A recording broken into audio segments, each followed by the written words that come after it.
Benarkah ekonomi Indonesia aman? Simak 9 tanda mengkhawatirkan ini. Banyak yang bertanya, benarkah kondisi ekonomi kita masih stabil? Namun kenyataan di lapangan menunjukkan kekhawatiran yang tak bisa disembunyikan lagi. Berbagai sinyal perlambatan ekonomi mulai terasa di Indonesia. Dalam beberapa bulan terakhir, sejumlah indikator menunjukkan bahwa kondisi ekonomi domestik tengah menghadapi tekanan serius. Dari gelombang PHK, angka pengangguran yang naik, hingga sektor perbankan yang mulai melemah. Semuanya menjadi alarm serius yang tak bisa diabaikan. Ribuan orang kehilangan pekerjaan, daya beli menurun, dan sistem keuangan mulai menunjukkan tanda-tanda kelelahan. Ini bukan sekadar statistik, ini kenyataan yang menyentuh kehidupan banyak orang. Berikut ini, 9 alarm yang menunjukkan ekonomi Indonesia sedang dalam tekanan serius. 1. PMI manufaktur kembali kontraksi.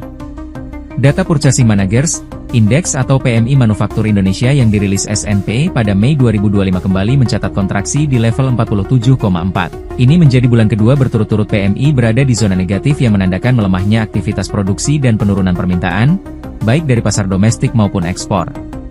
SNP Global menjelaskan aktivitas produksi dan pesanan baru kembali melemah, dengan penurunan pesanan baru yang bahkan lebih tajam dibanding April. Penurunan pesanan bahkan menjadi yang terdalam sejak Agustus 2021. 2. Deflasi beruntun. Indonesia kembali mencatat deflasi sebesar 0,37% pada Mei 2025, ketiga kalinya tahun ini. Secara tahunan artinya inflasi sebesar 1,60% year-on-year, YoY. Deputi Statistik Bidang Distribusi dan Jasa Puji Ismartini dalam konferensi pers pekan lalu menyampaikan, terjadi deflasi sebesar 0,37%. Dari catatannya, kelompok makanan minuman dan tembakau deflasi 1,40% dan andil 0,41%. Secara spesifik, komoditas penyumbang deflasi adalah cabai merah dan cabai rawit dengan andil 0,12%. Kemudian bawang merah dengan andil 0,09%, ikan segar 0,05%, bawang putih 0,04% dan daging ayam ras 0,01%. Deflasi pada Mei adalah yang ketiga kalinya sepanjang tahun ini setelah Januari, minus 0,76%, dan Februari, minus 0,48%. Deflasi ini bisa menjadi kabar buruk ataupun baik.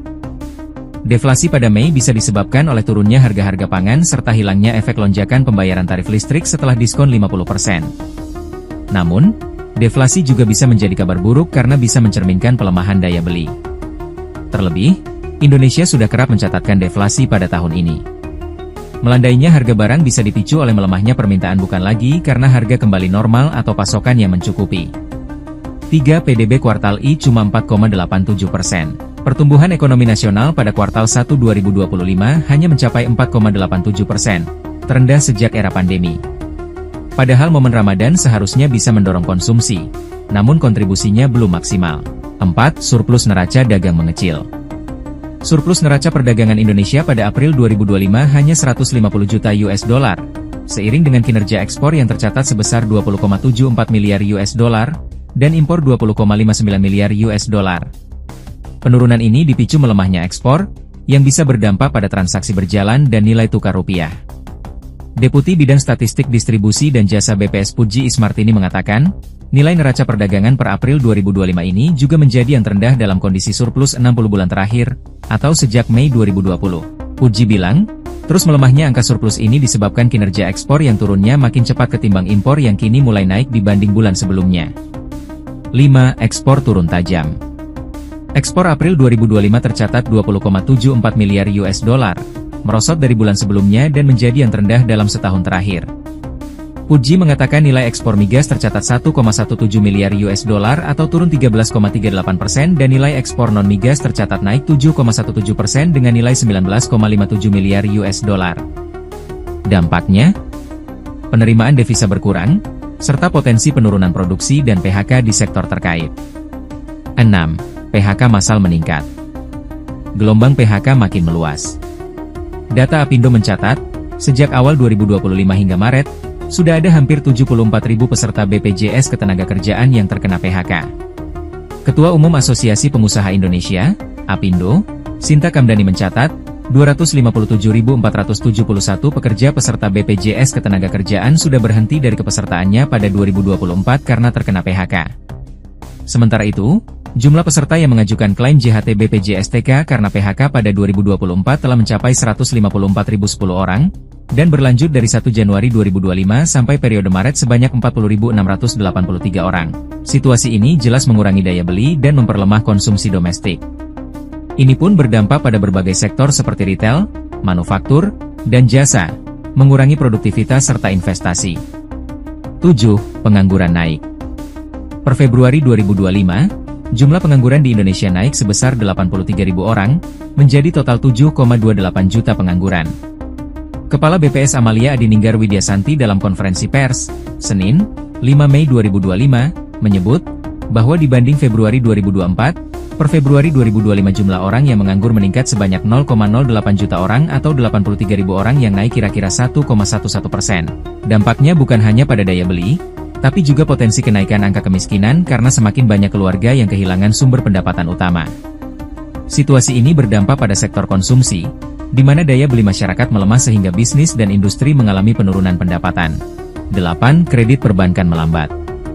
Pertumbuhan kredit perbankan melambat di level 8,88% secara tahunan hingga April 2025. Perlambatan ini bisa menghambat ekspansi bisnis dan konsumsi masyarakat, terutama di sektor-sektor yang bergantung pada pembiayaan.